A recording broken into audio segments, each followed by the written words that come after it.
দেখো আজকের এই ক্লাসে আমরা খুব সহজে একটা এক্সপ্রেশনে, একটা স্ট্রাকচারে আমরা হাজার হাজার বাংলা বাক্য থেকে ইংলিশে তৈরি করতে পারবো। দেখো আমাদেরকে এই বিষয়গুলো একটু বুঝতে হবে, যেগুলো আমরা ডেলি লাইফে বাংলাতে বলি এগুলো ইংলিশে বলতে হবে। দেখো, যখনই প্রয়োজন আমি সাহায্য করতে প্রস্তুত, অর্থাৎ তুমি যখনই চাও আমি সাহায্য করতে প্রস্তুত থাকবো।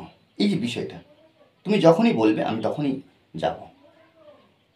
ওকে, দেখো এখানে কি আমি সাহায্য করতে প্রস্তুত যখনই প্রয়োজন। এখানে আমাদের জানার বিষয় কি, যখনই প্রয়োজন।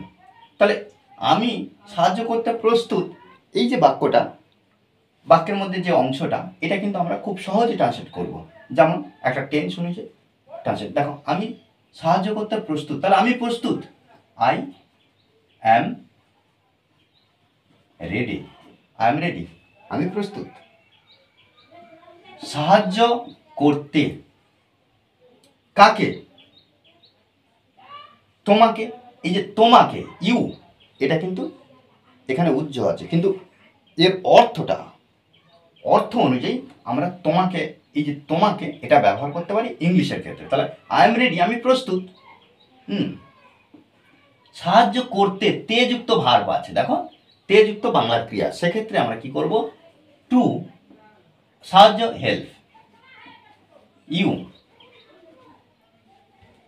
তাহলে I am ready to help you, I am ready to help you, আমি তোমাকে সাহায্য করতে প্রস্তুত। যখনই প্রয়োজন, হোয়েন এভার, হোয়েন, দেখো হোয়েন এভার, অর্থাৎ যখনই প্রয়োজন, রিকোয়ার্ড।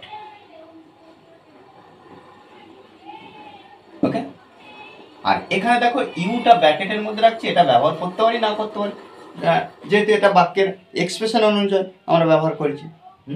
তাহলে I am ready to help you whenever required, যখনই তোমার প্রয়োজন, বা তুমি যখনই সমস্যার মধ্যে থাকবে আমি তোমাকে সাহায্য করব। তাহলে দেখো এই যে আমি তোমাকে সাহায্য করব, এটা আগে লিখবো। তাহলে I will help you, I will help you, আমি তোমাকে সাহায্য করব, যেহেতু ফিউচার অ্যাকশন। দেখো আমি তোমাকে সাহায্য করব, তাহলে উইল হেল্প ব্যবহার করলো, কাকে? তোমাকে, তাহলে আই উইল হেল্প ইউ, আমি তোমাকে সাহায্য করব। যখনই, হোয়েন এভার, যখনই সমস্যার মধ্যে থাকবে কে? তুমি। হোয়েন এভার, এখানে আমরা আবার ইউ ব্যবহার করতে পারি। হোয়েন এভার, যখনই you are in travel. Okay, তাহলে আই উইল হেল্প ইউ, আমি তোমাকে সাহায্য করবো, whenever you are in travel, যখনই তুমি সমস্যায় থাকবে, তুমি যখনই চাও আমাদের বাড়িতে চলে আসো। দেখো এই যে আমাদের বাড়িতে চলে এসো, এই অংশটা আগে আমরা ইংরেজি করব, তারপরে তুমি যখনই চাও। তাহলে এখানে লিখতে পারি কাম টু আওয়ার হাউস। দেখো কাম টু আওয়ার হাউস, আমাদের বাড়িতে চলে এসো। হোয়েন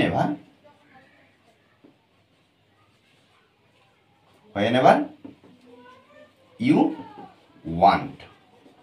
ওকে, এইভাবে কিন্তু আমরা প্রত্যেকটা বাক্য খুব সহজভাবে ইংলিশে করতে পারি। আমাদেরকে অনবরত প্র্যাকটিস করতে হবে, মনে রাখতে হবে যে প্র্যাকটিসের বিকল্প কিছু নেই। ওকে, আর এই ক্লাসটি যদি ভালো লাগে অবশ্যই লাইক কমেন্ট শেয়ার, আর যারা এখনো পর্যন্ত এই চ্যানেলটি সাবস্ক্রাইব করেনি তারা অবশ্যই চ্যানেলটি সাবস্ক্রাইব পাশে থাকবে। Okay, thanks for watching this video.